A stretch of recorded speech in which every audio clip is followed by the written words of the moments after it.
All right, we'll call this meeting to order. We'll start with a brief invocation. Lord, please continue to watch over us and help us to make decisions for the citizens of this town. Amen. Amen. Short and sweet. I pledge allegiance to the flag of the United States of America and to the republic for which it stands, one nation, under God, indivisible, with liberty and justice for all.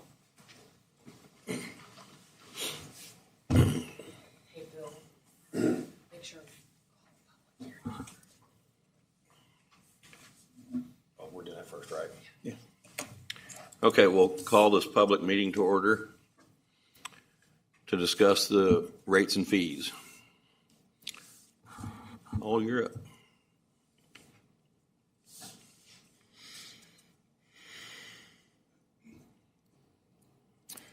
Alrighty, well, we've talked about it over the last couple of months in our budgeting process, and we set the schedule for the rate hearing at our last meeting for today.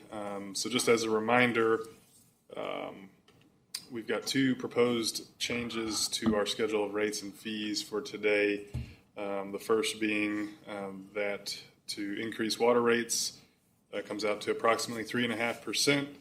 And again, this is to coincide with the recommendations that UFS had put together back in 2018 when we lost Rawls County Public Water Supply as a top 5 customer and then added the new debt with the GAC filtration process. Again, the expected impact for the average residential customer would be a $1.47 increase a month. And just a final reminder on that one, our new debt with that GAC process does require a 1.25 debt service coverage ratio. And so the new rate increase here would increase revenues enough to meet that debt service coverage ratio for next fiscal year. The second proposed change is to add a septic hauler dumping fee. This would be for larger loads that contain typical or types of waste that are more difficult to treat that aren't typical on our system. And again, that fee would be 8 cents a gallon with a maximum of $400. So at this time, I'll open it up to any public comments. Don't have anybody signed up. Does anybody here care to comment?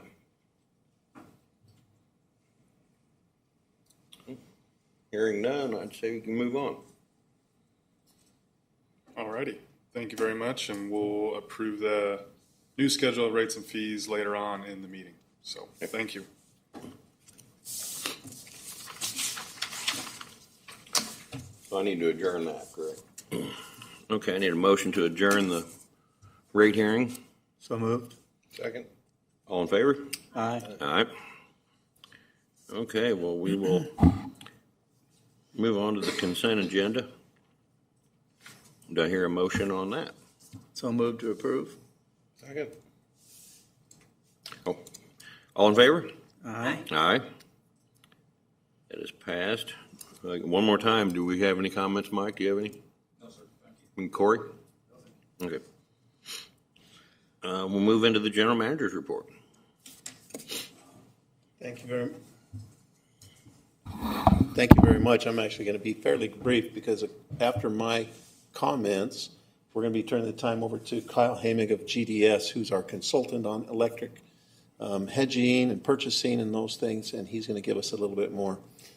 But I believe I've given a pretty thorough explanation of what's been going on lately in the electric market. I personally have never seen anything so volatile as what's been happening here in the last couple of months and what we anticipate going forward. Much of it has to do with things out of our control, energy policies, etc. Wherever that falls, we can point lots of fingers, and I'll tell you, it's much more than just one. Everybody wants to have one, item to say this is the problem. It's a myriad of things, and they're all kind of hitting at the same time. And so with that, what we're seeing is we're seeing some incredible increases in costs. If we go past my report to our purchase power report, you can see the graph that over the last 2 years, it's usually been around the $20 to $30 mark. We had our February storm Uri.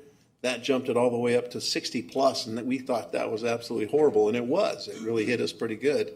And then we look at what's happened for the last year, and it has slowly grown all the way to October of last year, where it was about $45 average, came back down to a delightful 34 or 5, and now this last month, the month of May, the average cost for an LMP megawatt was $90 or almost $90. And we do not anticipate that going down, at least for the next couple of months during this summer, because of the things that have happened inside the MISO market, the market that we pull from. We have seen those costs going up, and our consultants and everyone else is telling us, don't hold your breath as to when it's going to come back down. So, a couple of things. We have immense rate volatility. That's the first paragraph I shared with you. Many things are causing that. Number two, methodology. One of the things that we at the BPW have done, and this has been the methodology of the BPW for the last 6 to 7 years, is that we take and we have couple of goals. Again, we'll go over that, and we'll talk about that later on in the meeting as well. We want low price, but we also want to have reliability, and we want to have to reduce the rate shock on people. And that's what you do with risk. So the market every day is going up and down. We use our reserve fund to take and balance that risk and to balance that volatility. We have done that. It has served Hannibal exceptionally well. It will continue to serve us well, but we're paying attention to the market and doing all that we can. And so that methodology, we're going to be taking some of the monies that we do have in our reserve fund, and we are going to be paying the capacity charges that have gone up on us this coming year. We've already discussed that. We've had that discussion as a board, and so I hope that citizenry and our industrial and commercial citizens recognize that that is coming from our reserve fund. That's exactly what it was for. This is now the time to use that, and it's appropriate. So that methodology holds strong and serves everyone well. The risk that we face, we are anticipating that this is going to go on for the next possible couple of years. That has a huge connection to the cost of natural gas. Natural gas has gone up from approximately $2 to $3 per decatherm to now in the $9 range, and they're saying that they anticipate that it could continue to go up. It has a direct relationship to the generation that we're buying out on the market. So that's a big driver of keeping those prices up, and so we anticipate it's going to hang in there for a while. The peak power costs we have seen in the last couple of weeks. Some of the peak costs that, again, I was saying it's from $30 or so, was $400 plus at one time. So with that, it is a request that we let the community know when we can actually reduce our power costs, it's going to help us, especially at those peak times. Those peak times are from roughly 2 o'clock in the afternoon until 6 o'clock. There's a lot of people, we're still doing business, we're working, we've got industries that cannot shave that, but anything you can do at home, our request is to our citizenry, please note that that's a valuable time to pull back. There is a thing called a purchase power cost adjustment, and many communities use that. And so what that is where you have the cost of power, it's a direct pass-through. If the power goes up, that's immediately passed through. If it goes down, that's immediately passed through. We cannot do that the way our charter is structured. But what we're looking at doing, we usually take and set our rates once a year, and we hold that through the year. Because of this volatility, we're going to be coming at and talking about this quarterly. And if we need to make adjustments because things have either escalated immensely, they've either held firm, or if they've even decreased, we're going to be flexible and be able to make sure that the customers are taken care of and that we stay financially viable. So that's what we're going to be doing. That'll be a change from our previous activities. Again, duration is going to be we're in this for the long haul. Please help us reduce costs as best you can.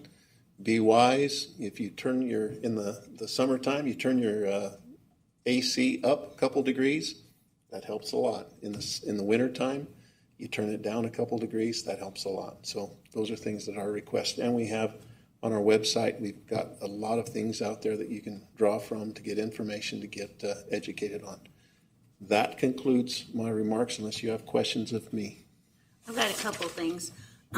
What are some other avenues that we can use to get this information out to the public besides our website? Can we maybe do press release? Can we try to get, local stations to maybe do an interview with you, or, somebody? I mean, what are some other avenues that we can take to really get this information out there?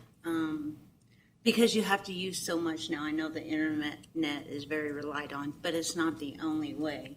So are there other steps that you've taken, or if anything we can do to help? Or? So absolutely anything. So when I say to you, any of the other organizations you're a part of, please share this information.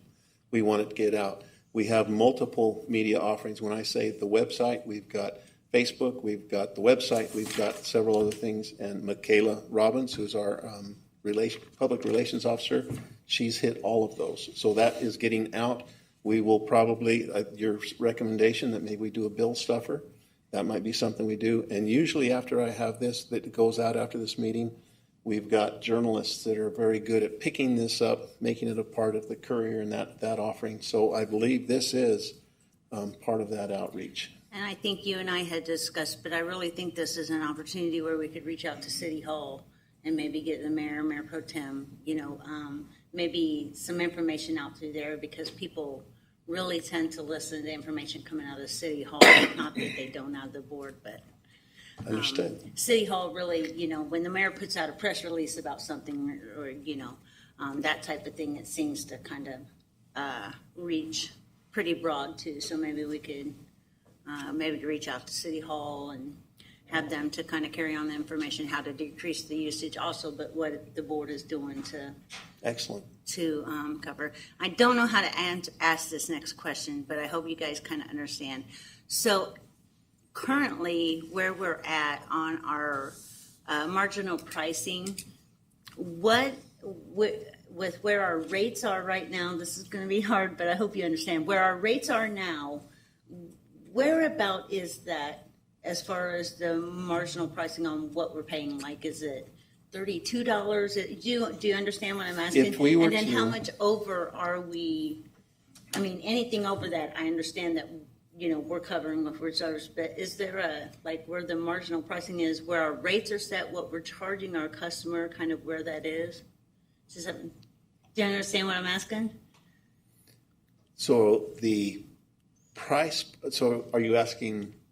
Kind of what we're charging. I think what she's asking is, based on our budget, what would be where the rate comes in, where we would, track right along the budget, and then where that LMP comes over at, where do we need to be to get back to it, or the other way? Exactly. And yeah, I guess. So we've got Is a dollar amount or is it percentage? I What do you? mean, it could be either. I'm just not quite sure where we are, where our current rates are. I know, the increase has been so quickly and so large, and we haven't increased in a while. But I just didn't know kind of where. I did. So Paul and I have done some back of the envelope figuring.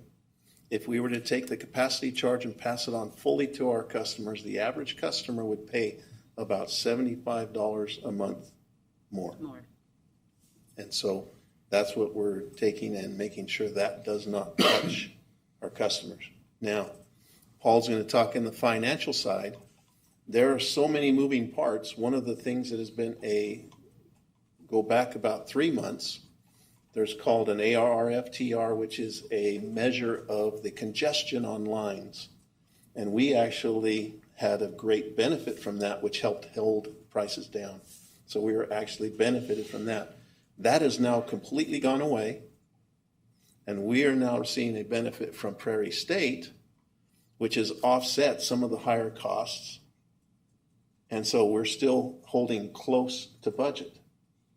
However, we're now going to come to June 1, and we won't see that bill until this coming week. And that's when we're finally going to see that capacity charge hit us.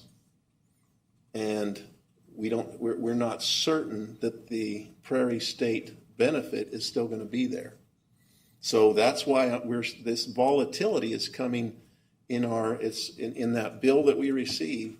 That volatility is coming in different places at different times. And so we are no longer able to say, this is going to hold, this is going to hold. All of them are fluctuating. And if they were all hit bad at the same time, we're going to have to react to that. If they're all good at the same time, we're going to be able to hold firm. You can ask Kyle, please pull out your crystal ball and tell us where we're going to be in a month. And he's going to laugh at you just like that. And so that's where this time frame, the duration of what we're going to be looking at, we're just going to have to stay right on top of this and make sure that quarterly, every 3 months, we're going to do an assessment. Where are we at? Are we able to go forward? Right now, we're not going to do any electric price increases at this date. But I cannot promise you that in 3 months. And it's because of this market volatility. It's because of the national things that are going on. It's things that are far beyond our control. And so that's kind of where we're sitting. If we were to push it on completely, about $75 per household, which right now we're going to pull from that reserve fund so that our customers do not feel that hit. And so I hope they give us credit for that. Sure. And the quarterly, maybe, will help not to be $75 at once. Yes. Type of thing. So, yeah, Absolutely. Definitely flatten it out. That's a great observation. Okay. So procedurally, if after the next 3 months of monitoring and it looks like something's going to have to be done pretty quickly, is there structure to be able to, I guess, in this room, get estimates of what it needs to change to on the third month and change it instantly? We are still going forward with our rate study with UFS, Utility Financial Services. They are doing a rate study right now for our water, for our sewer, and for electric. And what they're going to do with the electric is they're going to give us I've described this in my write-up, is a PPCA, a purchase power cost adjustment. What they're going to do is give us an estimate that we can trace through there so that when we come to that quarterly, that third month, we're going to be able to see where it should have been had we been tracking it all the way. And so we'll be able to I will come to you as the board, be able to share that with you and say, here's the recommendation that we come to this point. So there will be real numbers that will be plugged in and that we'll be able to draw from. But what we'll mainly go by is Paul basically saying, here's what we're paying and here's what we have to Correct, charge. but he's going to be using that methodology and the information that's coming from a consultant, a third party. So it's not just, we're not putting it all on Paul. He's going to have some exceptional direction wasn't and blaming oversight. nothing bad. No, I do. I was Thank just you. saying that's it. No, but yes, yeah. I wouldn't blame you. It's all Paul's fault. No, I'm Yes, we make him the whipping boy. not. We're not going to do that. He's going to this year. Email That's what Paul. But no, and so we do. So I don't want anybody to think that this is the BPW just doing this. This is No. going to be coming from a consultant who's overseeing and making sure that we're doing the right things. I think we're in for a not very good ride, but I think it's going to be very hard to keep the public educated up to what we need to. So I really feel like it's important that we really strategically think of every way that we can possibly get information out. And I just know from history, trying to get information out, it just seems like it's so hard to educate this community.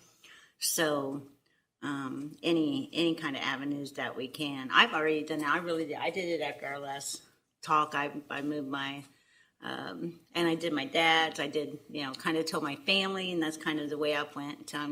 don't do laundry until late at night type of thing, but we've got to really mass that information out to the community and make them understand whatever they do now is really going to matter in the long run, you Yes. know?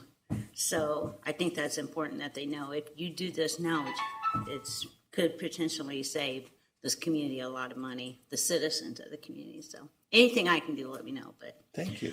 I feel like education on this is going to be very important. And like we talked about, the education of letting them know what we're doing to protect them right now, I think is pretty important too. Excellent. Thank you. Any other questions? If not, then I'm going to suggest we turn the time over to Kyle.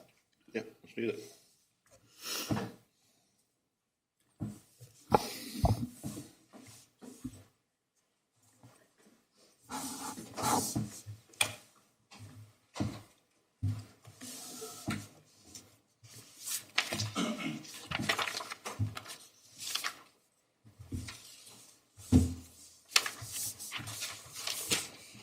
So I'll introduce them. We have Chris Dawson and Kyle Hamig, I hope I said that right, of GDS. And Chris has definitely been with us a long time. Kyle has been helping us for the last 6 months or so. And they do a great job helping us procure, manage our purchase power. Kyle? Absolutely. I can hear you guys. Can you hear me? We can hear you. Yep. Excellent. Fantastic. Happy to be speaking to this group. Chris, as you can see, has also just joined us as well, too. So, yeah, I'm happy to talk for just a little bit here.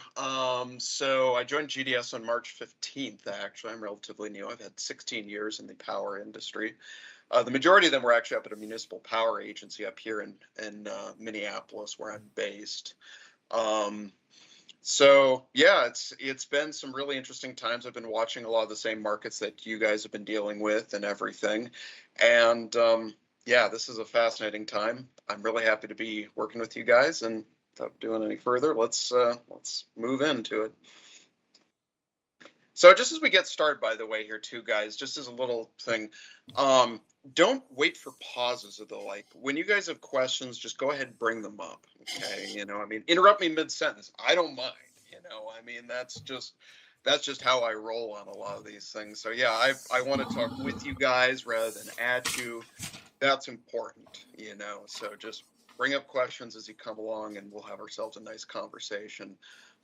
There's a lot of points here, but in general, the big thing I just sort of want to bring out to you guys is these are extremely interesting times in the power industry, as they are to the, same as they are in the wider economy. And I just want to talk about, what we together with Hannibal are going to be, doing to sort of address a lot of that. I guess sort of a lot of the way I really think about some of this, guys, is, we're behind the wheel of a car. I got sort of this thought, when I was looking at this electric vehicle charging station thing here. And, we're behind the wheel of a car right now. And when you look around a car, you see a couple of things, right? You see rear windows, right? You see where you've been. You see your dashboard that's, kind of a indicator of where you are now. And then obviously when you look out over the top, you sort of see where things are sort of going. So just for the moment, let's have a look at the dashboard here. Yeah. So the first thing is basically, all right, so here's been what's happened since about 2017. Well, before that point, you guys had a full requirements contract with Dynegy. You left that in 2017. Hey, Kyle, are you looking at your PowerPoint presentation? Yes, has that gone Right. through? We need to pull that up then. Okay, all right, give me a moment.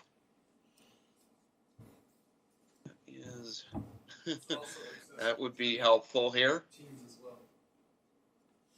Hey, I'll just take a minute to introduce myself as well, since I'm staring at you guys on the big screen there. My name is Chris Dawson. I've been working with Hannibal for the past seven years, and I'm a vice president here at GDS in our power supply department. And I've had the good fortune of meeting Darren in person for the first time in Nashville at APPA last week. But otherwise, been helping to guide Hannibal on all of its key power supply decisions since we left the relationship that we had with Ameren for 40 years.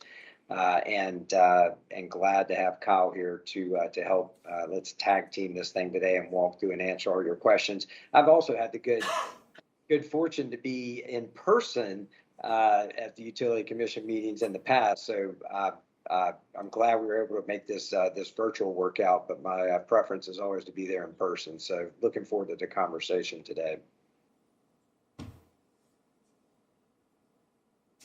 Absolutely. Can everyone see the slides?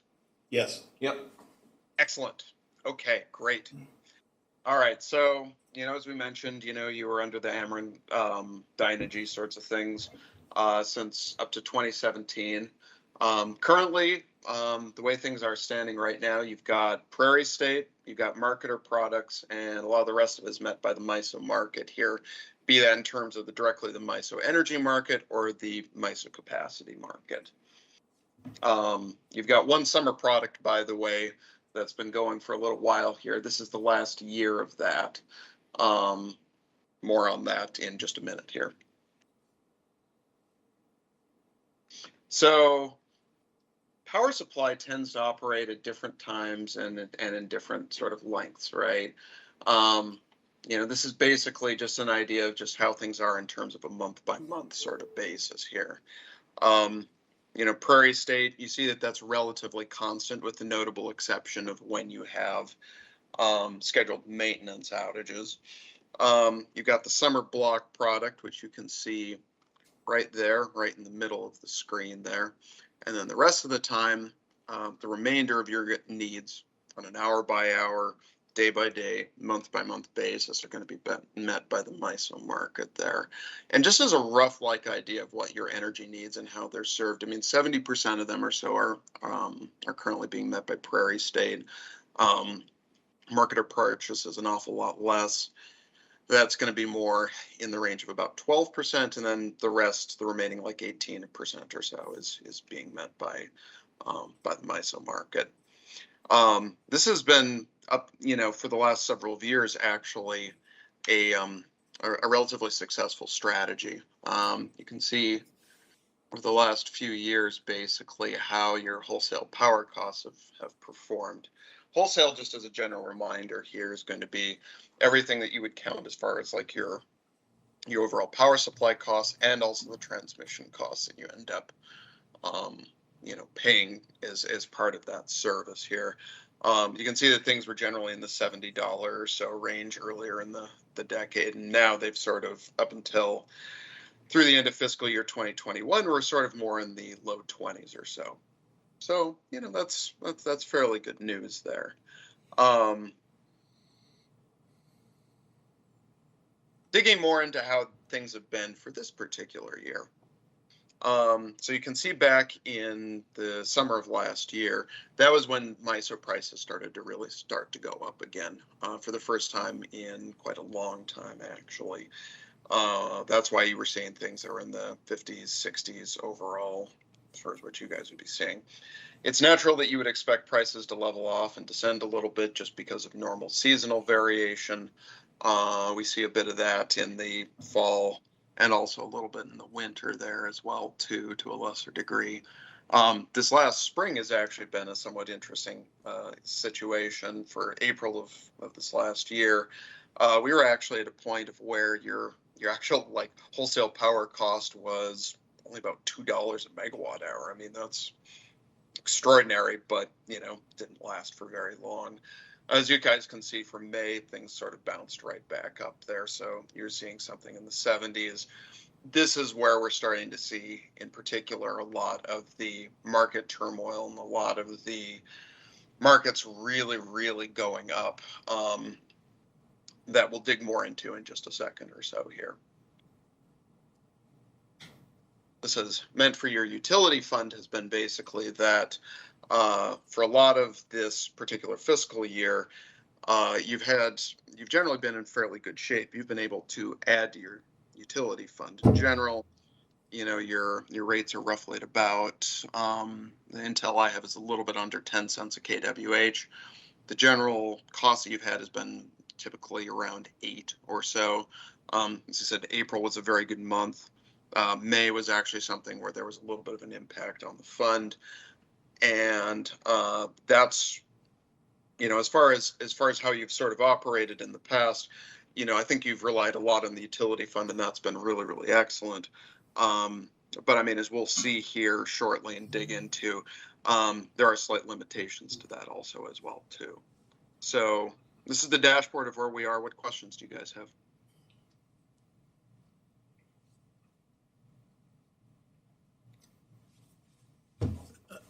Just a curiosity question, obviously April to May, we have the whiplash effect that really does kind of average the rest of the year.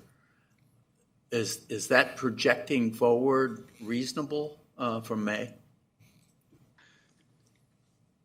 We'll have some forward discussion here, but I think that certainly for at least, we're going to break this down a couple of ways, and the fundamental way we're going to break it down is in terms of, I think, especially energy and capacity.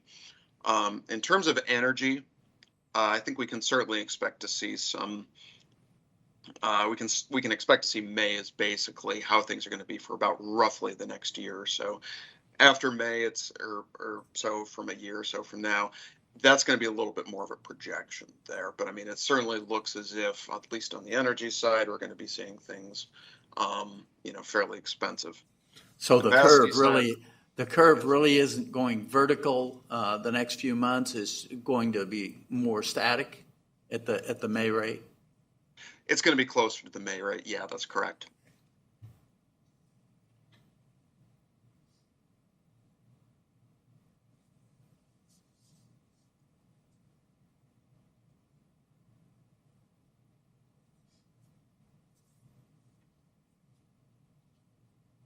Okay, so we just give a little bit of education here as far as like how MISO has worked.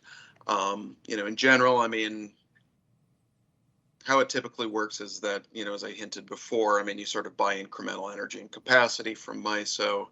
There's going to be MISO energy charges.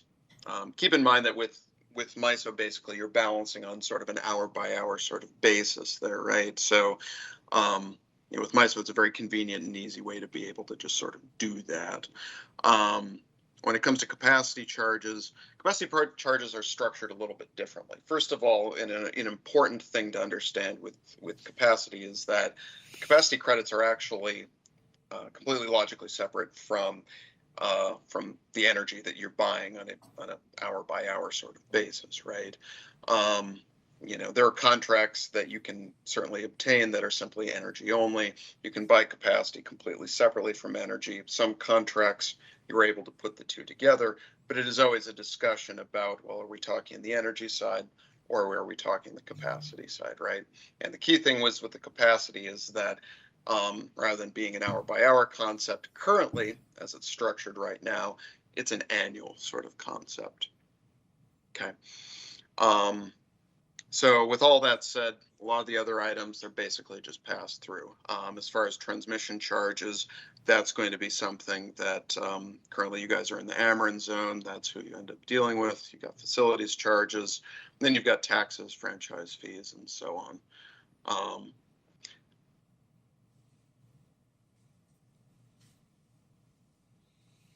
So here's how things are going for 2022. So this is the year to date through June 8th. But you can really see how different the last 2 years and especially this year have been. I've been watching the MISO market since 2009. I was around for when the shale revolution came into play and prices really plunged in about the 2010, 2011 area. I think 2012 was the lowest out of all of those. So look at that. So here's what you guys were paying in 2015, 16, and so on. 23, 24, 26, 28 there in 2018, and we thought things were getting relatively expensive. Oh no. 2019 prices sort of leveled off a little bit. 2020, the pandemic really made prices go down quite a bit. There's much less demand. I even remember there being, apocalyptic scenarios about, oh, we might be seeing demand dropping by 15% during COVID. It didn't end up being anywhere near that much. I actually did a whole bunch of research and presentation on some of that. But in any case, it's still things that are down the low 20s. Okay, so 2021, demand comes roaring back. And by this particular point, as we'll see a little bit more later, things had basically been stretched so tight and things had been sized for a much lower demand sort of world that being able to handle a lot of this was a lot more difficult. Things started to get expensive really, really quickly. So that's why for 2021, instead of something that was in the low to mid 20s, you were seeing all of a sudden a price of 37.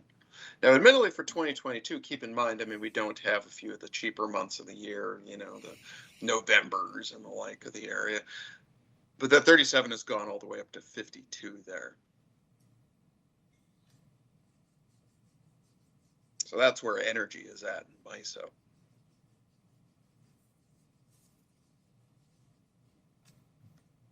As far as capacity credits, so as I mentioned, that's going to be separate from a lot of the energy side of things. There's an annual capacity auction that happens every April. This year it happened on April 14th. The key thing that you should know is that Hannibal requires typically about 60 megawatts of capacity credits each year. How is that calculated? That's a very long discussion. I'll save that for another time. The point is that you typically have to procure about 60 or so. And in your current days, what you have is that you have about 20 or so that you're currently getting under the terms of your Prairie State contract. Okay. So that means that basically, because you've got nothing else, you've got about 40 megawatts or so of capacity that you've got to get from somewhere. And in this case, you guys were in a situation where you had to get it from the short-term MISO capacity market. So all that came up there on April 14th. Any questions? Nope. Okay. All right. So 40 megawatts of capacity credits. So ignore the right-hand side of this for just a moment. So again, you watch the MISO capacity market for a while. For you folks, it's been relatively cheap, right? $5,000 a megawatt year. That's what it is, right? That's normally what it is, with the notable exceptions of 2015-16. So in a normal circumstance, you'd be looking at buying for that 40 megawatts or so. You'd be looking at a bill of about 200,000, right? 40 times 50, nice and easy. For this year, the tightness that I mentioned in the energy markets really expressed itself in the capacity markets. And what happened there basically was that there's been a long series of coal retirements. And in general, a lot of the older generation in MISO has been retiring. What that's basically been replaced by has been a set of intermittent renewables. Now, intermittent renewables, they do have some decent energy value, and they do have a small amount of capacity value, but they have nowhere near the ability to load serve on demand and on need, by just pushing a button that you would expect from, say, a coal plant or a natural gas plant or the like. And so as a result, the amount of capacity credits that MISO reckons that they can provide is a great deal less. Anyway, so the strategy basically of replacing coal with a lot of these renewables has meant that the overall reserve margin, right, the amount of give that MISO attaches on top to make sure that, yes, we have enough generation in order to be able to meet load every single hour, every single minute, right? All that has been declining. It's been kept declining for all this time, but it hasn't really bit. This year it bit. There was just enough retirements, especially at the last minute there, that all of a sudden the numbers swung quite a bit. And when they swung massively. So instead of $5,000 or $1,800 a megawatt year, they went all the way up to the highest point that they could possibly go, which was $86,000 a megawatt year. That's the maximum price that it could clear at. It's an astounding number. That's an astounding statistic. I mean, you don't see stocks behave that way. You don't see oil prices behave that way. Kyle, can I jump in with a question? Please. Correct me if I'm wrong. I saw that there was an estimated 6,700 power generators. Is that number current? And then of those power generators, who shut down? In other words, did 10% of them shut down, or where did that come from? So that's a good question. Basically, I'm gonna have to double check how current the number is, but basically the key thing to keep in mind is that a lot of those 6,700 number generators, a lot of them are very, very small, right? So in some respects, you'll have situations of where very large coal plants, they'll only count as one generator, right? But each one of them is very, very large. So it's a big tree. When it falls, it tends to take an awful lot out from the market. So, for example, I mean, you might be dealing with behind the meter, diesel things that are more like 10 megawatts, but a big coal generator that's 6, 8, 1,200 megawatts right there. So by the time that a lot of these reserve margins really started to come into play, all you really needed was 2 or 3 of the really big ones all of a sudden saying, no, we're going to retire early. And that's where the reserve margins went. Okay. Yeah, and Ameren has been part of those coal plant retirements. They have been actively retiring coal resources, coal generation in both Illinois and Missouri. You can see this stuff in the press every once in a while. And they have been getting approval from the public service commissions to replace that coal generation with solar generation. And so they're in a process of doing a lot of that. But as Kyle mentioned, 1,000 megawatts of solar doesn't give you the same bang for the buck that 1,000 megawatts of coal plant or natural gas plant does. And so that's really what's going on here. Is you're seeing a lot of that transition going on in the market right now. And some of the reason, honestly, for the shortfall is precisely because things were so cheap for years and years. I was trained as an economist, and one of the important terms that we sort of talked about is price signal, right? Within every price is ultimately a signal, an incentive for people to go and act. And in this case, when the price signal was this low, people who might have had an incentive to go out and build a new natural gas facility or something like that, they simply couldn't make it pay. So they didn't. And now we really need it.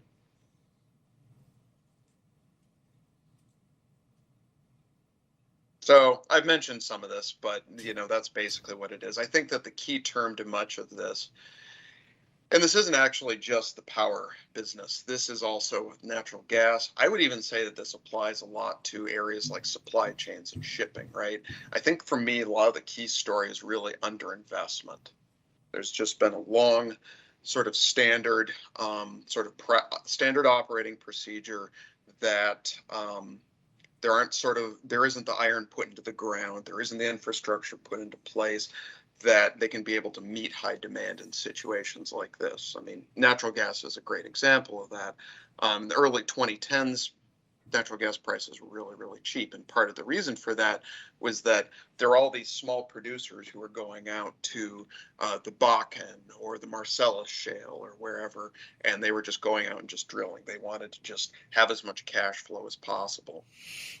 Well, in the intervening years, you've had things such as, the Exxon Mobils and the like of the world have been buying out a lot of these sorts of folks.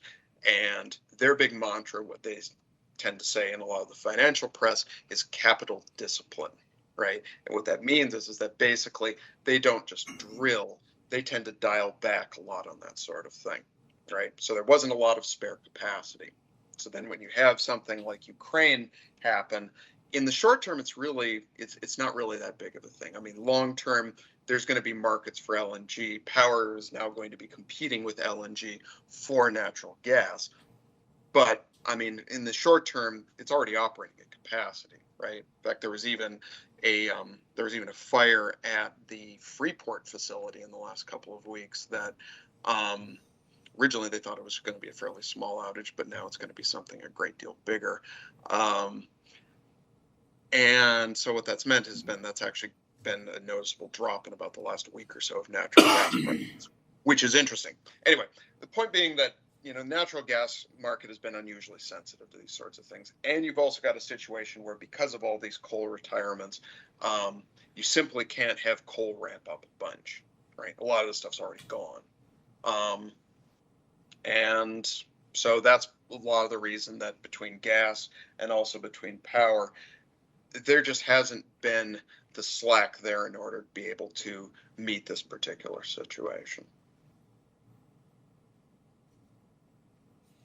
A question again, wasn't the Texas situation, 18 months ago or 15 months ago, wasn't that a red flag for the industry saying something's coming, we better be prepared? Yes, it was. Is that the limited market, the limited suppliers? Chris? Yeah. So yeah, let me jump in here. I would hearken the Texas situation to something like a natural disaster before I would say it's a clear signal. For two reasons. One is Texas doesn't even have a capacity market.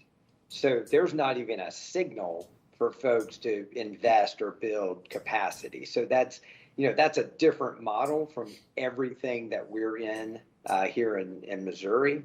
So that's one thing. The other thing is, they had plenty of capacity, meaning Texas has like 100,000 megawatts of capacity to serve like a 70,000 megawatt peak. However, when I say natural disaster, we all know Texas for heat, right? We don't know Texas for cold. Nobody builds a home in Texas to winterize it. They build their home for the summer, and all their infrastructure is based around that. Well, the natural disaster part of that is when it got so cold and it froze water that's used to drive natural gas production, and then natural gas couldn't be delivered to the natural gas plants, right? They all started shutting down. And if this had been a hurricane, right, and a hurricane had swept through and knocked stuff offline and knocked transmission lines down, people don't go, well, wow, that's why weren't you ready for that? So it's a little bit of a give and take. It's kind of hard to use Texas in this situation, whereas in MISO, as Kyle was explaining, the writing's been on the wall for some years now because of low energy prices. Coal plants couldn't even compete. It was too expensive to run a coal plant when natural gas prices were $2 and $3. And I think y'all are all aware there's a lot of environmental pressure on coal plants and regulations, additional costs that they are contending that have to compete with.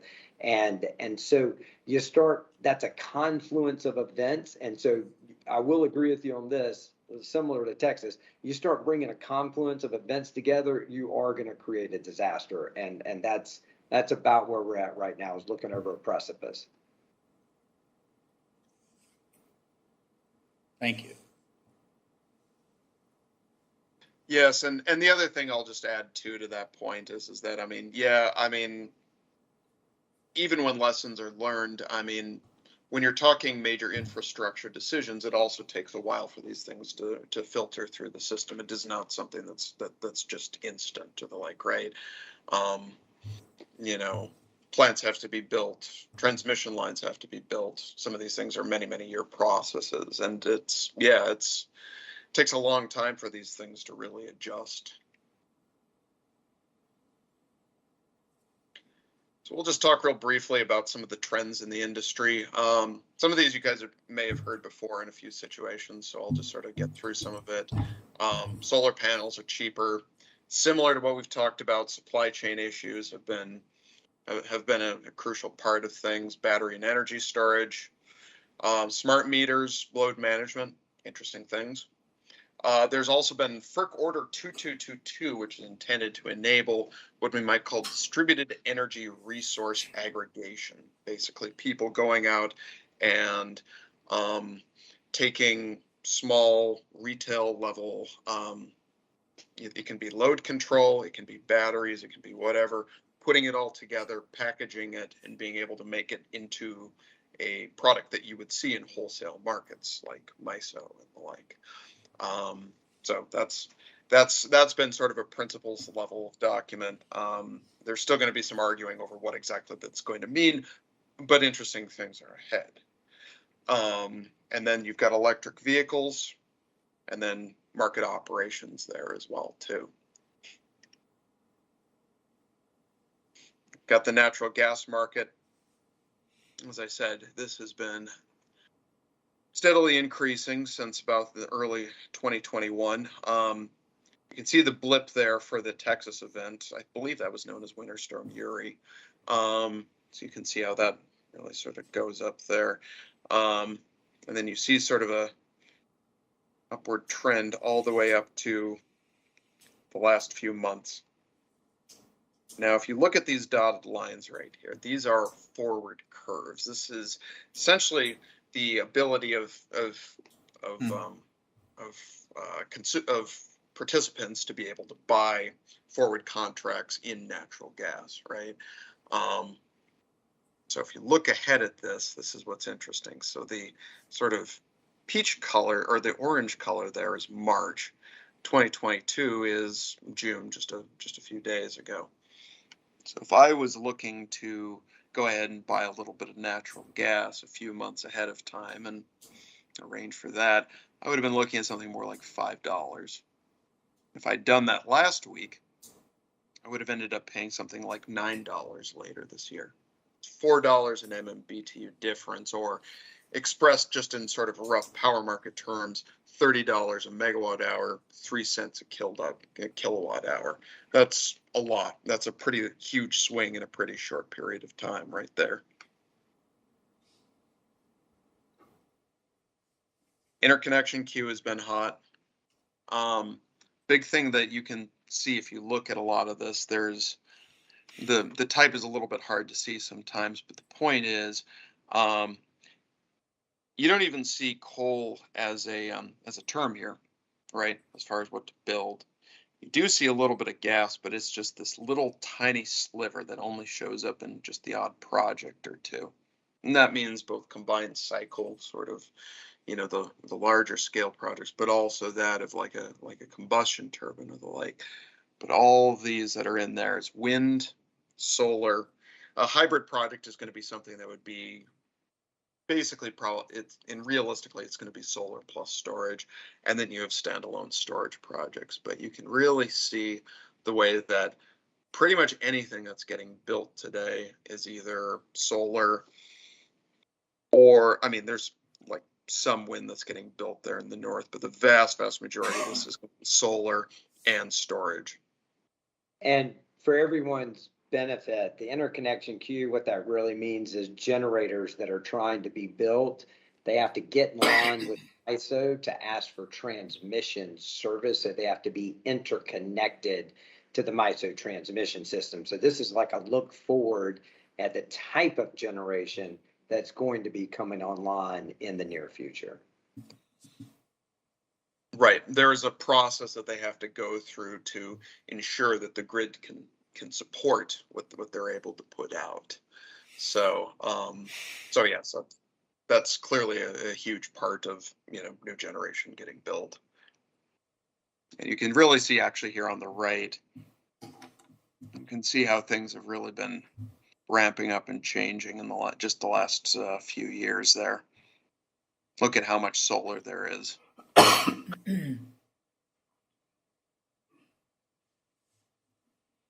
And that amount of solar is also part of the reason that some of the costs of solar have actually gone up in the last few years or so.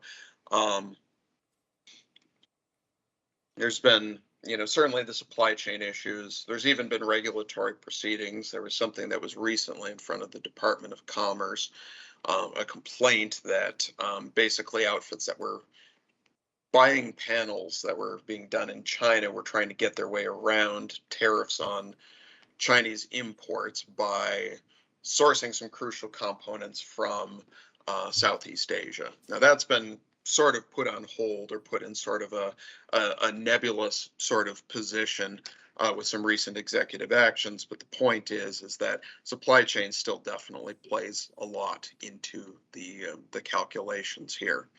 Part of the reason that there's been also the rush to build solar has been that basically solar has relied in the recent past on the investment tax credit. That's a tax credit that they get for installing new solar facilities. This is part of the reason, incidentally, that if people tend to install solar, it tends to be something that's done by private entities rather than ownership ones, right? A municipal entity like yours can't necessarily get access to that investment tax credit, but a private entity can. In any case, the point being that that is really starting to ramp down in value, and soon, unless the law changes, which it might, the ITC is beginning to go away. But the point is you can really start to see a lot of this run up in costs the last couple of years.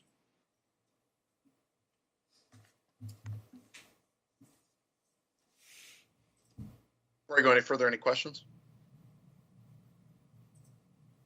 Nope. All right. So where are capacity and energy going? So I showed you earlier basically what had happened with your capacity market, and you've seen the way that, you know, in your particular zone the prices have gone up. This is going to be one of the uncertainties that we have really looking forward for you guys. You know, I've given just a rough envelope of where I think it could go in just the next few years. Because things are sort of perched on such a fine edge, I can see a scenario where things stay exactly as they have been for this year, right? That's really the top there. Perhaps there might be something that changes by just, you know, a couple of gigawatts or so, and there'll be a little bit more surplus than there would be scarcity. In that case, because of the way that the capacity markets are structured, basically, that can lead to larger price sort of falls than what you might necessarily expect. But in any case, what we really care about is, you know, not just this year, but also the long term here, right? I mean, certainly if we're making investment decisions and if we're trying to figure out, you know, should we consider investing in some sort of project where we were able to get capacity credits, these tend to be long-term decisions. These tend to be 20-year decisions. So what we care about is really what the 20-year capacity price is going to be.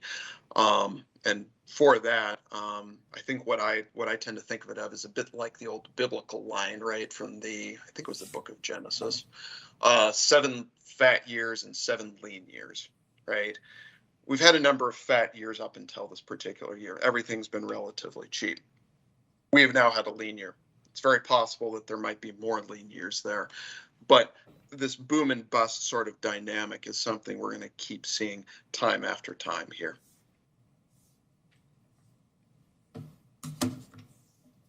So I think on average, you're going to expect to see movements like what you saw this last year. I think you could expect to see it like about every year out of 3, year out of 2, something like that.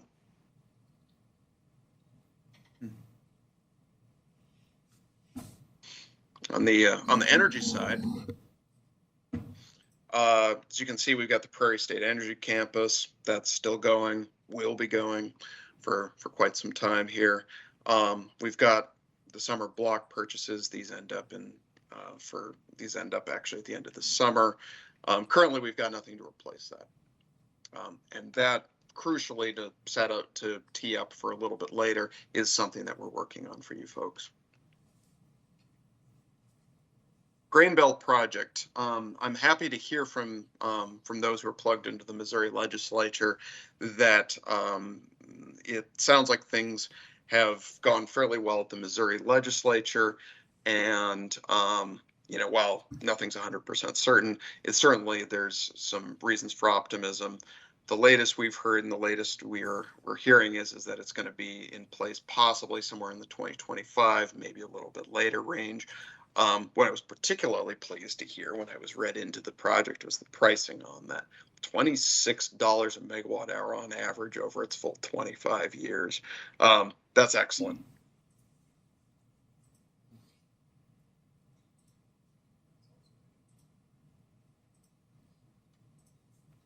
So as far as our energy price expectations, again, these are basically what the market is at on a lot of these.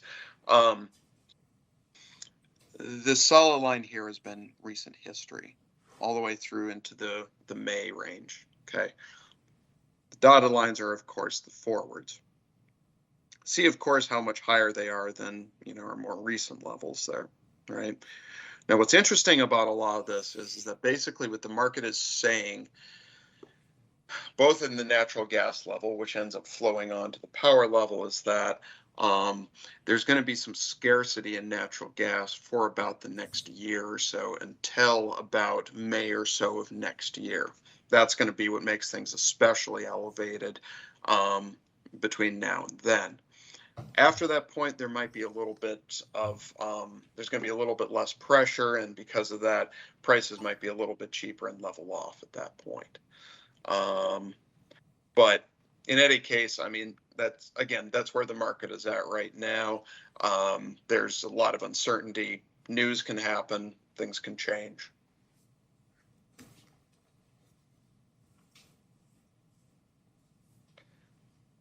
Right. So that's been looking at the dashboard. That's been looking out the back and things like that. Before I go into sort of the strategy and what we're going to talk about to sort of deal with some of this, what questions do you guys have? Kyle, you had mentioned that the main reason that things are so volatile and have increased by exponentially is mainly because demand is up and supply is down because of a lot of legacy coal companies. What do you know is in the pipeline right now to make that production meet demand in the time it takes to build a facility or gas generation facility? And of course, solar is not going to come around until storage is going to be able to meet the off-peak generation period. So what is it that you see is actually going to make you convinced that we've topped out and you're calling a high on the prices that we have right now? I mean, long run, I mean, as far as what we'd really want to see, if we're looking, think back a few slides back when we were talking about the interconnection queue. Keep in mind the interconnection queue is a look forward at what is, clearly and closely in the pipeline here. We're not seeing much in the way of gas. Gas would be the really useful one, because that is what we would call dispatchable, right? That once you have the iron in the ground, once you have the combined cycle that's actually there and producing and set up and integrated to the market, that can make the demand go up as basically to meet needs fairly easily. It's even built to do things like cycle. It can go up and down in a way that even coal often can't. That would be something that would be very helpful in a situation like this. And all that is a long windup of saying there's not much gas there. So that's troubling. So no gas, no coal. And no solar. Not much. And no storable solar. There's a bit of storage, but the ability of storage, and we can dig into this a little bit more because this is going to be one of the things we're talking about under strategy. The big thing with storage is that things like duration is much more of a question than it would be for gas, right? You can make a gas unit just work for hours and hours. You can make it go for days, if you need to. As long as your gas supply is fine, you're good to go. With the battery, it's all a question of how you size the battery, basically, and how many, as we would say, megawatts by megawatt hours you have there. A lot of batteries are designed to either work on either sort of a standard 4-hour or 8-hour operating sort of schedule. And the trouble is that if you're going to be talking about a fairly large, extended grid style shortfall, 4 hours at a time, 8 hours at a time, it'll meet some needs. But if you've got something that's a lot longer, that may be a little bit of an issue. Kyle, the gas issue, and maybe I missed it. I know that there's an initiative to start pushing some gas to the Europe because of Ukraine. Yes. Is that part of our supply problem? In other words, are we competing more? The gas is available, but we're competing more internationally? Not yet is the short answer to that. The long answer to that is basically that before Putin invaded Ukraine, or before Russia invaded Ukraine in February 24th, basically the situation was that LNG export facilities were already operating at their maximum, right? So everything that, they were already doing, it was already going out there, okay? And similar to a lot of power generation, that tends to operate on a fairly long lead time. They're very capital intensive projects. It takes years to put one of these things in, permit it, et cetera, et cetera. So in the short term, there wasn't really a huge, it's not really something of where, we're competing with LNG buyers over in Europe for natural gas, right? Long term, that's going to be more true. So the gas is available, it's just not being processed. Is that correct? In other words, the fracking supply, and maybe I'm a little far afield here, but with fracking, I was to understand that gas was plentiful, but it sounds like it's not being processed. Is that correct? Not quite. Basically, I mean, a lot of how I guess I sort of see a lot of the natural gas sector is that they know where all the natural gas is, right? This is something where they have a really good understanding of, roughly how much natural gas they have. Have things been drilled there in order to be able to meet that? Sometimes. Is there all the infrastructure, such as pipelines, that's necessary to be able to get it to us? Sometimes that can be that's a little bit harder of a question, but in some cases that's often lacking. Yeah, I would say that in a lot of ways, I mean, what it really is that there's been a lot more discipline. There's been fewer wells drilled than there used to be, and there's also not quite as many pipelines as there probably should be, is the concise answer to that.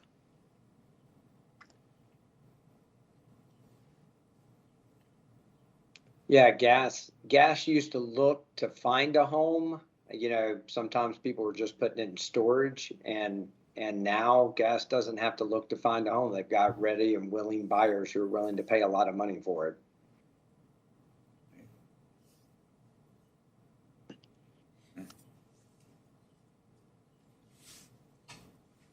All right, so we're working with Hannibal on a fairly large number of issues to address some of these situations that we're talking about here.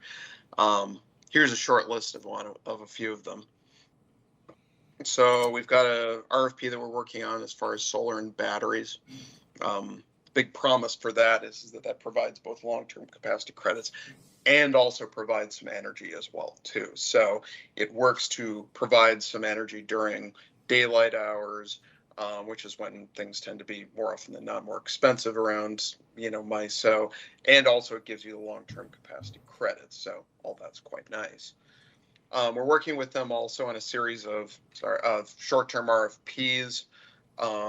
There's the fall Prairie State outage that's ongoing. We've got winter out is going as well too. Later this summer, we're going to be looking ahead for some shorter-term capacity to see if that we aren't necessarily quite as exposed for next April. For summer, keep in mind that there was a summer product that we've got going this year that's very valuable and very useful right now. We are going to have to replace that. That is on our docket. That's going to be happening about the same time as the spring outage that RFP we're going to be doing in the fall. The next thing we're also looking at too is demand response. This is something that basically, so demand response, and I'll dig more into this in a second. This can provide some value both in terms of clipping some very expensive hours, but crucially, it also means too that if you are able to accredit it correctly with MISO, in other words, as long as you are able to make the process work with MISO, you can get long-term capacity credits from that. So just by, clipping some peaks, you have capacity credits that can work for you. Okay. More broadly, we're also thinking in terms of risk management policies. We're also thinking in terms of hedging policies as well, too. I'll explain the difference on those in just a moment. We're also thinking a bit about FTRs. We'll say more on that. So as far as solar and batteries, we've been talking about with you folks about a project that would be happening right by the airport. Again, we're talking about capacity. We're talking about getting energy during some fairly expensive hours. One thing that is coming up is that MISO is talking about changing their capacity rules. One of the things that's on the docket is that it's at least 50% of your capacity has to be bought from resources that are essentially local isn't the right word, but roughly in your area. So that would mean that currently you've got 20% that's being bought from Illinois. You would have to get at least another 10 or so. So definitely you'd want to have something that would be meeting that. Anyway, we're currently working on a lot of that. We've got some results that are scheduled to be unveiled to you folks on July 15th, hoping to issue the RFP and get working on that shortly after.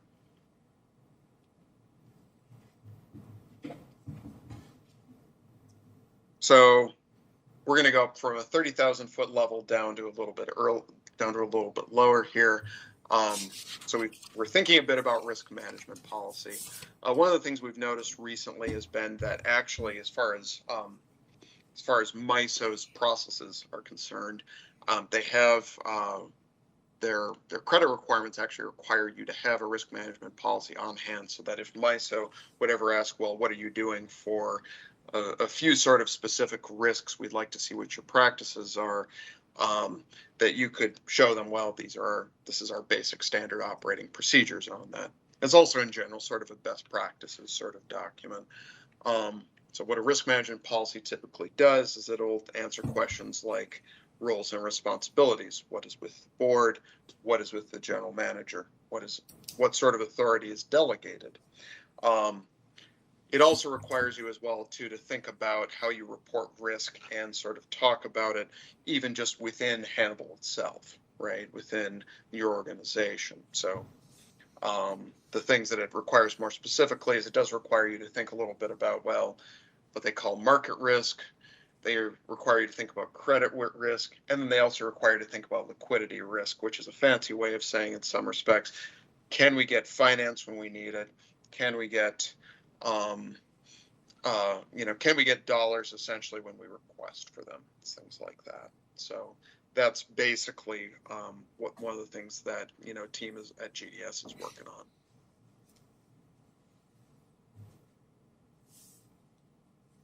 So a risk management policy is very much more like a long-term sort of thing, right? It's a foundational document. I would think of it as a bit more like a constitution or the like. A hedging policy basically it works with the risk management policy, but it's also a little bit separate. The reason that it tends to a lot of times be separate, and the reason that I would, that we're basically working on it being a separate deal, is that your needs as far as how to actually hedge your risks change with the situation, right? Rather than everything being long-term, you also want to deal with medium and short-term sort of situations. And you also, you want to address questions of, well, okay, what is our need for cost certainty here? We also need to talk a bit about, well, how is it exactly that, okay, we say we're going to hedge. How are we going to hedge? How much are we going to hedge? What exactly is the balance going to be between, risk and reward that we're sort of going for here? To give an example, I mean, in my previous life at a municipal power agency, we had an objective that between 70 to 80% of all of our energy costs had to be hedged, right? There had to be some degree of cost certainty to it, be it a fixed price contract, a coal contract counted as a hedged sort of transaction,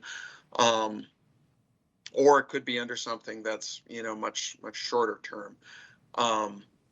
One of the questions you would want to ask yourself as well here too is this long term, or is this something that's like a shorter term sort of contract, right? You don't want to be in a situation necessarily of where you are having to go out and buy all of your remaining energy needs in one particular year. You'd want to have something where maybe you want to go out for only 25 or 50% of it, because you don't want to be in a situation where you have to buy it during a particularly expensive time, right?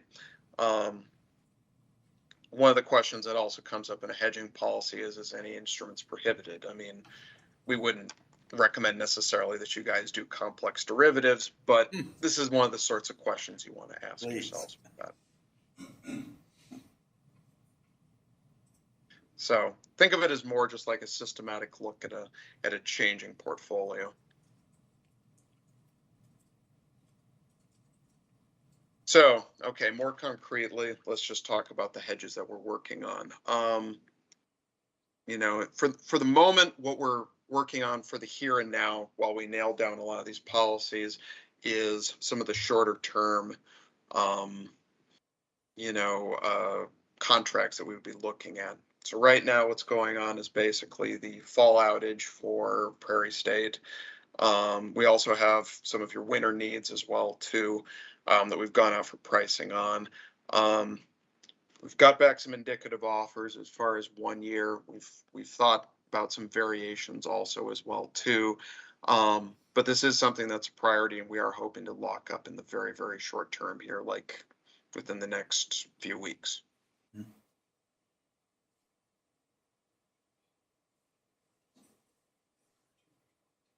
Any questions on any of this? There's a lot to go through. The one thing that came to mind was evidently we hedged at some point, we being over the last, I don't know, maybe it's 20 years, with a coal company or our link with a coal company. Is that part of your analysis? Yes. Short answer, yes. Okay.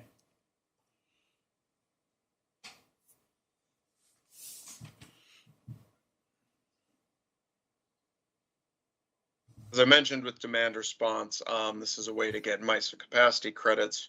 You do get a tiny bit of energy value, but the point is with demand response, it's not intended to be like, say, a lighting program or the like, of where you're trying to, reduce your usage over, hour by hour, day by day, year by year. You're just trying to do this so that you're taking it during the greatest moments of system need, right? So that's where a lot of the value of this comes from, is that you can get those capacity credits. You can get a little bit of energy value back from it that you're not having to buy. Actually, if you can even clip Ameren transmission peaks, if you're able to predict them successfully. But a lot of that's sort of very exciting. That's the promise of a lot of it. We have some DR folks at GDS. In fact, we have an entire department that works a lot with this sort of stuff. They're very, very good. I'm only a little bit familiar with DR, but the big thing that they wanted me to just sort of bring out to you guys is that, we're talking about different programs. There's different flavors. I mean, a classic one being, of course, load controllers that you would place on an HVAC unit. And they wanted to just think also in terms of just some sort of simplified study as to what fits you guys best. I mean, we have models for this sort of thing. We were heavily involved in Ameren's study, for example, in the past. But obviously Ameren is quite a bit of a different beast from you folks. One thing they wanted me to just throw out too is just pilot programs as well too. So that might be something that would be appropriate here. Kyle, we've been going for over an hour, so if you can speed her up, let's go. Almost done. Want to diversify your mix just a little bit. FTR ARR optimization. We've got a little chat going with some of our folks. One moment.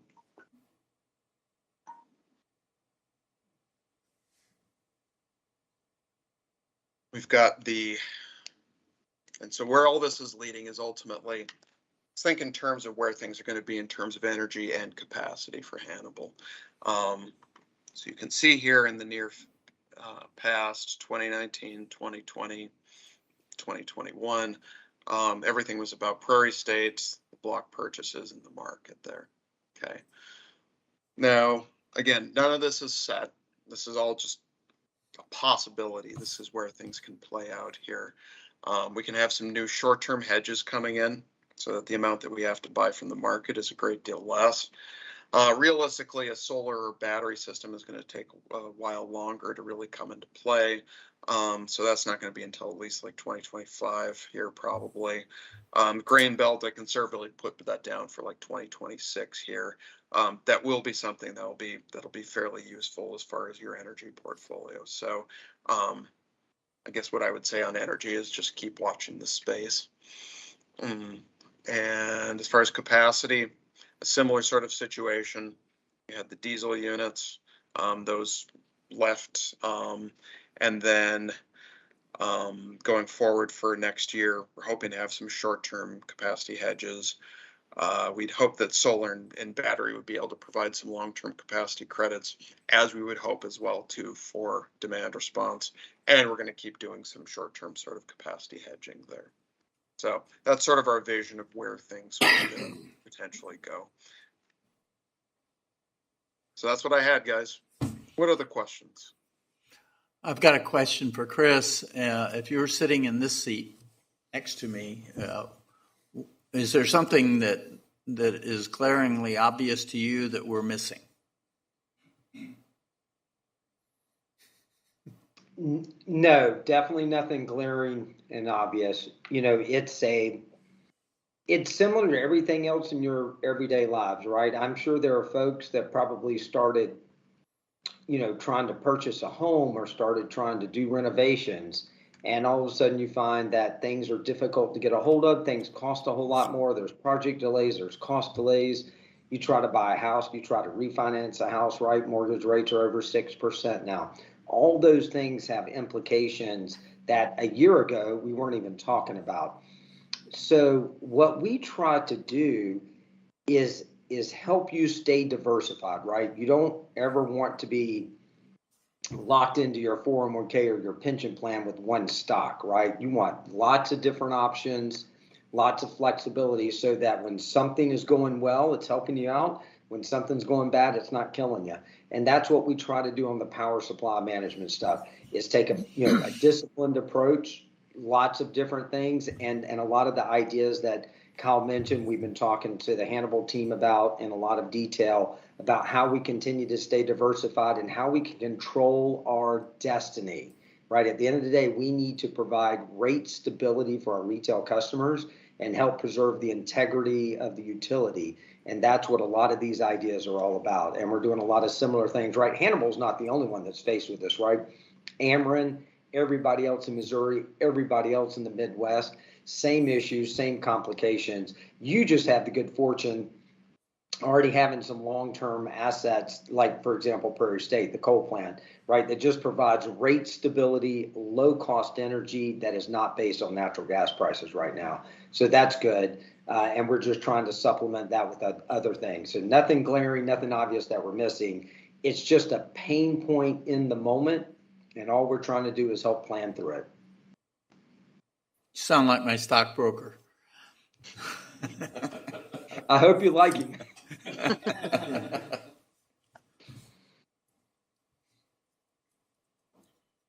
Anything else? Anybody back there? Okay. All right. It was great talking with you guys. Really enjoyed the chat. Door's always open for us. Just let us know, okay? Thank you for Okay, your thanks help. very much. Thank you very much.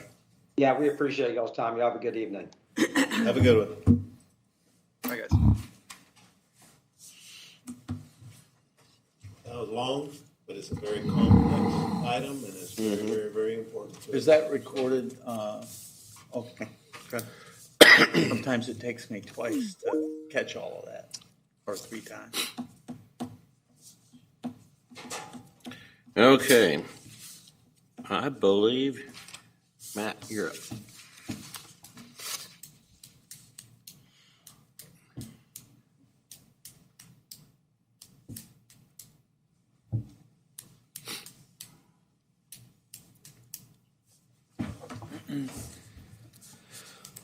Overall, last month, we didn't have too many outages compared to some of the previous months. A little bit worse than we had done in April. We totaled 8 outages for almost 640 minutes of outage time during the month of May.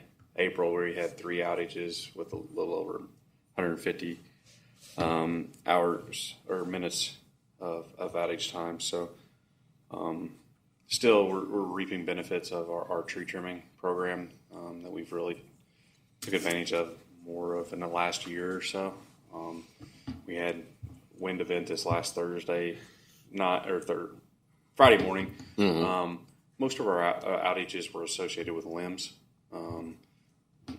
No broken poles that I can recall. We did have a couple transformers that we had to replace, and so we had outages from say 3:30 in the morning till about noon. We had most of them restored, and then there were some people that had to fix stuff on their side, and we got them all turned on, I believe, back Saturday. So, speaking of tree trimming, we also Townsend brought in a crew where they used a machine to trim some of the easement, and then a mulching head on a skid steer allowed us to get into some areas, not backyards, that type of thing, but some of our more rural areas where it's not that big a deal if we leave mulch debris on the ground. So it speeds up their trimming process and allows us to increase our reliability. Overall, for the water system, we produced and sold more water last month than over the previous couple of years, so which is a good thing. We did continue with our GAC change-outs. We changed out 2 vessels there at the beginning of June. We're continuing to work on our MPDS permit. That's for our discharge of our basins back into the Mississippi River at the water plant. Then we did have a chemical bid opening that occurred last Friday. We're anticipating a moderate increase in prices as we've seen in everything else, and hopefully within the next week we'll have those bids reviewed and the results published. Big push in the metering side is the replacement of our transponders on our water meters. This month we approached a little over 900 transponders changed out, so that's going to help us in deployment of this new meter reading technology. And so once we get the water transponders deployed, then we'll go back and be able to change out the electric meters as well. Pre-treatment inspections, Jeff completed them the week of June 13th this past week. No issues found there. That's something we have to do on an annual basis to be compliant with EPA and MDNR. We did have a couple SSOs. One was related to a equipment malfunction at a lift station. We did have some high-level alarms in the Patchen Street area that Alex is working with his crew to address. That's pretty much it, unless you all have any questions. Anybody? Not me. Yep. Okay. Move on to projects. Yep. Did work with the Trek Design Group on a downtown SSO elimination project. That's the constructed SSO that's located down by the stormwater pumping pond. We're looking at maybe applying for some ARPA money to help do some lining in the low-lying and flood-prone areas of the system down that way. We're also working with Trek on our hydraulic model of our sewer system. They think they've got that about complete, and we plan to have a meeting next week to go over those final that information for that. North Street, we've got 95% plans complete on that. We've completed our internal review and provided that information back to Pepping Bach and Associates to incorporate into the final plans. There was some information that was out that there was an earmark that was passed or made it through committee and not final voted yet, but we're federal money maybe to complete a portion of that project. So that's good news. And then I think the city's also working to apply for ARPA money to complete that replacement of the damaged section up to the old bridge approach. On the electric side of things, we've got all of our contracts out and approved for the Finn connection. We have a pre-construction meeting on the substation portion of that scheduled for tomorrow morning, and then it's just a matter of getting materials here and getting the project constructed. Originally, the line constructor was planning on being here and working. However, we couldn't get the insulators here until about the first part of August, and so they've delayed when they're going to show up on site. That way, they're only out in the field one time doing work. They'll put the pole together on the ground, stand it up, run the conductor, and move on. Now, or without those insulators, they would have had to put the pole up, go back out there with the bucket truck, put the insulator, and it would just affect their labor costs. So they've elected to wait till almost August, which still falls within our time frame of trying to have a completion date around the 1st of December. That's all I've got, unless you all have any questions. Man, I was just noticing something the other day when I was reading through this. Is it typical for a May month to provide 103 million gallons of water through the provisioning system and process 168 million gallons? I know. We're producing water. Is that what you're saying? Is the correlation between what we produce at the water plant, what we treat at the wastewater plant? Yeah. One thing you have to take into account is not all the water that we accept at the wastewater plant is produced by us. We do have customers who are supplied water by Rawls County Water. That's right. That we treat. Ideal Villa, Sherwood. All that Centerville Road stuff? Yep, a lot of stuff out that way. Yeah. Clover Road, those areas of town. So we're actually, it'd be easy if we could compare what water we sold versus what water we collect, but we can't do just that. So. Yeah, I was looking at a 50% increase, and there had to be a reason that makes a lot of sense. Some of that goes back to rain events as well. I entering the system. Yeah. We did have a higher, I'm wanting to say, just off memory, we had about an 18-foot river for a few days there in May, which would affect the volume of water coming in as well. Okay. Which is part of the reason we're trying to address the lining issue. Yeah. Okay. Can I make 2 comments? Number one, we have limbs in the line. Note that we have actually trimmed, our trimmers have done everything inside our easement, but that wind was significant enough that it was bringing stuff all the way out from outside the easement into the lines. So they've done a great job of that. Number 2, they really have. If you look at the wastewater, the amount of TVing and the CIP repairs and stuff like that, Matt has done a great job of helping everybody kind of advance to where we're being proactive instead of reactive. Oh, I know. I look really, like 7,000 feet in a month. They're doing a good job. That's crazy. Matt's got them working hard, and they're doing good things. That's my comment. Any other questions for Matt? All right, thank you, Matt. All right, thank you. All right, Paul. All right, financials for May 2022.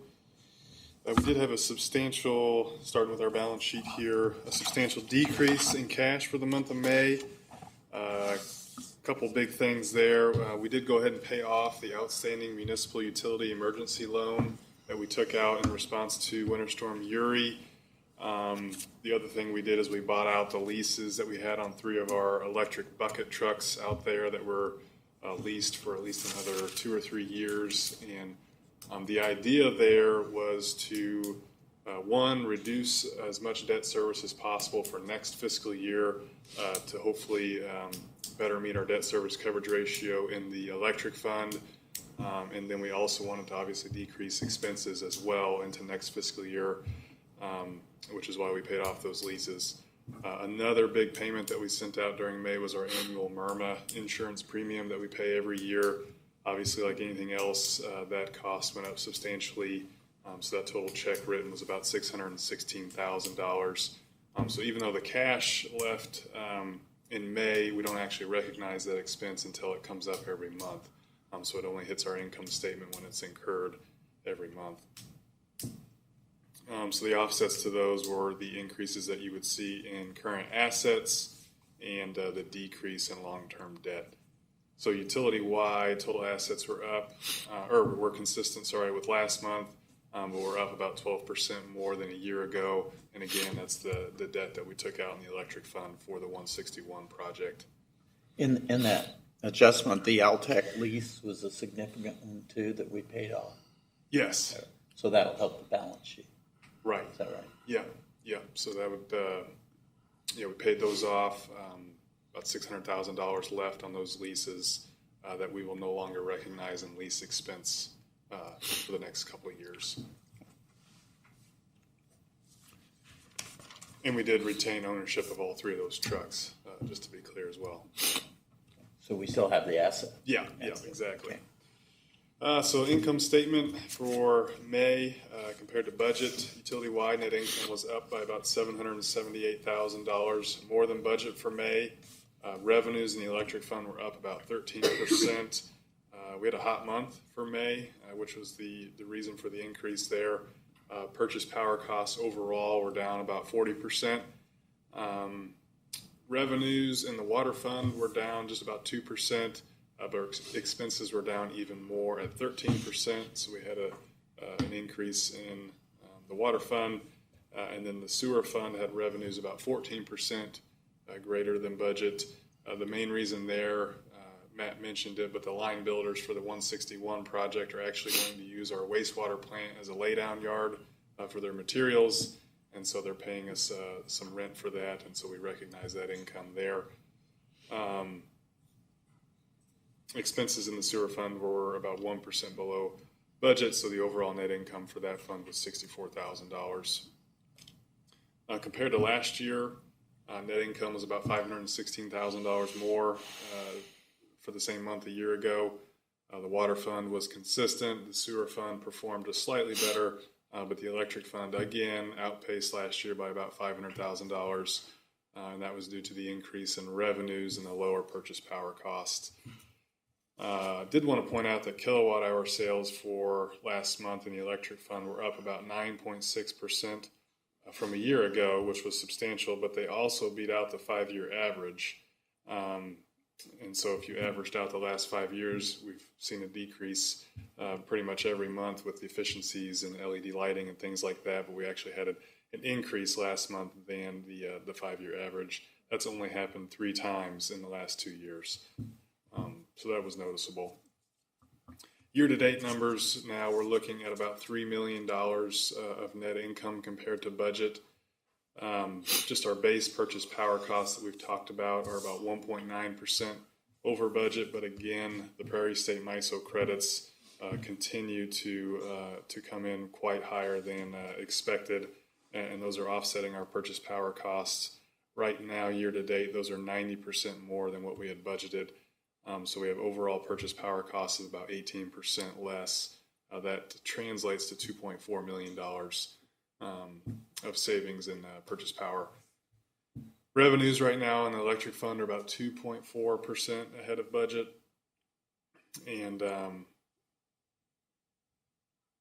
let's see, the water fund year to date is now 17% behind budget, and net income or in the sewer fund, net income in the water fund is about 17% behind budget, and then the sewer fund is about 13% ahead of budget. Moving on now to year-to-date actual compared to the same time frame last year, real quick. Utility-wide net income is about $2.7 million more this year than last. We do have a slight increase utility-wide in revenues of about 2%, but definitely that 2020 20% decrease in purchase power costs is carrying the increase for this year. Really, Kyle touched on it a little bit, but we saw a substantial increase in our purchase power costs towards the latter half of May. So really, if you broke those 2 months, or if you broke the month of May in half, we actually had 2 MISO invoices where we were being paid for our purchase power due to those credits in the Prairie State hedge that we have. And then we had 2 weeks where that completely flip-flopped, and we saw prices that we've really never seen before, at least not since Uri. And so once the weather warmed up, that's really where we started seeing that impact. And so that's kind of what we expect to continue throughout the rest of this summer. Just to throw some numbers out there, for the last 3 years or so, a normal May purchase power invoice would be about $100,000 or so. The last 4 invoices that we've received have averaged $381,000 a piece. So we've got our eyes on that. We're definitely exploring all those avenues like Darren mentioned earlier. Melissa, you had a great question about just in terms of dollars and those LMPs, how did we budget for that? May was around $86 that we saw. If we had a perfect budget and everything came out ideal, we budgeted for about a $29 LMP, just to kind of put that into perspective. However, that being said, we didn't quite budget as high for these Prairie State credits that we're getting either. And so that is really continuing to show us a lot of benefit, and we can only hope that those continue. Any questions on the financial statements before I scroll on down here to the debt service coverage ratio? Not me. Nope. All right, real quick, we'll take a look like we always do on page 22. Debt service coverage ratio on each fund. A large increase in the electric fund due to paying off the municipal utility emergency loan. Obviously, the only debt outstanding now in the electric fund is the new debt for the 161 line. The water fund also saw an increase in the ratio with the net income this month. It's now at a 1.43. Again, that's a 1.25 requirement, so we're still good there. I think that's all I had for my financial report, unless anybody has any questions. I do not hear any. No. Thank you, Paul. Thank you. So we'll move into schedule of rates and fees. Okay, thank you. Well, we've already went over what the changes are with this proposed schedule. With today being June 20th, we are required to wait 15 days before the new rates would take effect, and so that would line us up for July 5th for the new rates to take effect, and that does coincide with our first billing of the new fiscal year. And so basically what we're asking now is for the board to go ahead and adopt the schedule of rates and fees for the next fiscal year as presented.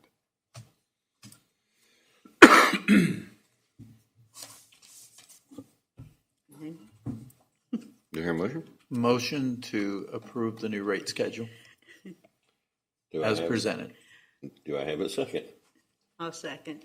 Well, we're making this proposal for an annual adjustment, assuming there might be modifications to what will be coming up after the next 90 days of looking at what's coming up.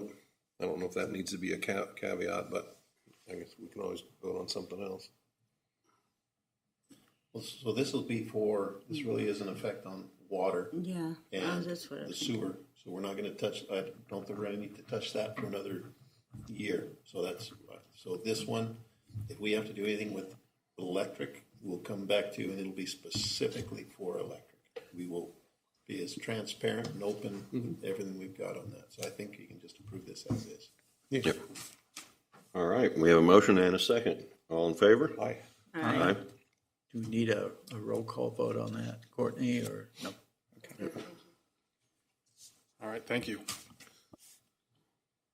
Thank you. Thank you, Paul. Or Paul. All right.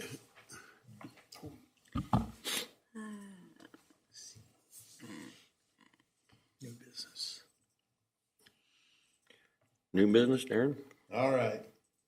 If you'll look in your packet, and I'm trying to find the right page here, towards the very bottom, starting on page number 46.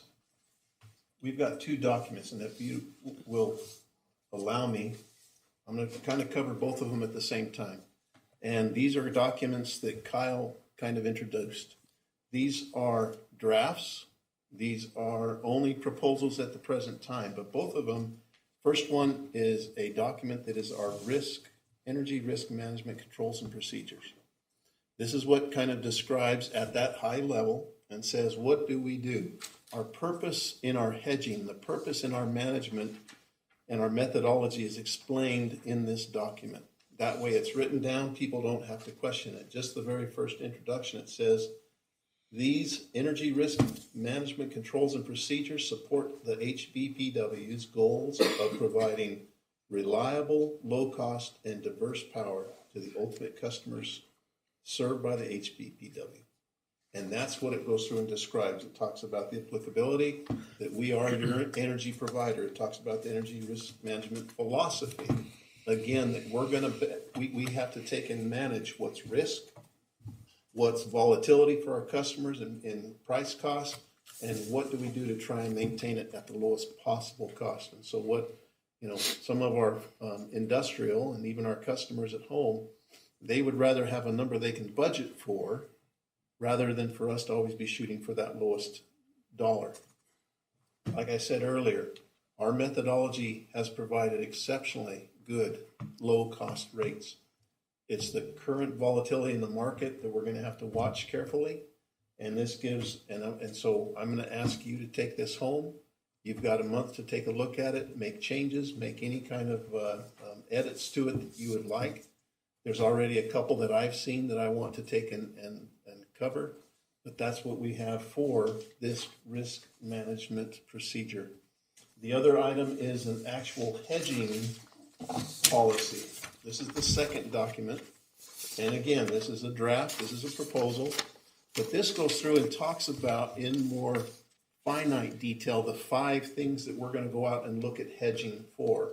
We've got our adequacy, our capacity hedge that we need to look at doing. We've got a summer hedge, we've got a winter hedge, we've got our outage in Prairie State goes out. This coming year, they're going to go out for just about 35 days on one of their generators, and the other one's for about 15, and they're going to overlap for 5 days. Just those 5 days opens us up to pretty considerable risk. And we're saying we need to look at that. And it might When was that? When was? I think it's September. Late September. Okay. Yeah. So we know Kind of a that- changeover time between air conditioning and heating. And You got it. yeah. And so they do. They purposely pick that low shoulder month so that it will have as little of an impact on us as their customers. However, there will be an impact. And so this describes all of those hedges that we want to look at and maintain on the books. One of the things I'm looking at here, it says that we're going to do it every year. And I'm thinking we may want to take and space that out and do it in 2 years, segments, maybe even 3 years. It entirely depends on what the market is doing and what our consultants, and I will come back to you with those determinations. So please, this is a document, again, I would ask you to take a look at. If you'll, this is homework for you. Apologize for that, but that's what you, Comes with the that's why you territory. get paid the big bucks. When you put together this document, it's with the consultant Yes, in touched conjunction heavily with the consultant's help, yes. and with the management team, or so you come together at some point to, okay. They've already, Just they've trying to already- understand the process. We have had a shot at it. We've already kind of gone through a straw policy. We've edited it to our heart's content. We're handing it to you. Like I said, I've already seen a couple things that I would like to, for instance, it talks about here being September, the month of September, the month of October. I don't want that to be interpreted as being September 1 to September 30th. I want to have a little more flexibility in that. It does give me, as the general manager, the ability to determine and to have some discretion, but I want to make sure that that's spelled out. We still need to have the discretion and the ability to make some decisions. Okay. Thank you. Yep. Surplus equipment. And I gotta step out for just a minute. I'll be back.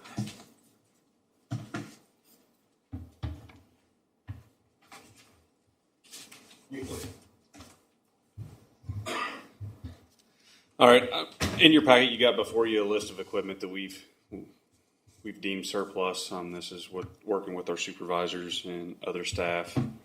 There's everything from a vehicle on here to an envelope stuffer, a couple of lawnmowers that are no longer used, some old camera equipment, printers, monitors, and such. And what I'm asking of you is you all to declare this surplus so that we can go through our surplus equipment disposal. Probably go out with Purple Wave and advertise it on an auction site, and that way we can benefit the most from the sale of this equipment. So you need a motion? I do need a motion, please. Vice President Pro Tem. Oh, great. Yeah, I move that we go along with the list of moving this surplus stuff to get rid of for salvage. And I would second that. All in favor? All in favor? Aye. Aye. Bill abstains. Thank you. Okay. Let's move into executive session. I believe that does it. Okay. James doesn't have any comment. James? Later. We'll hold it.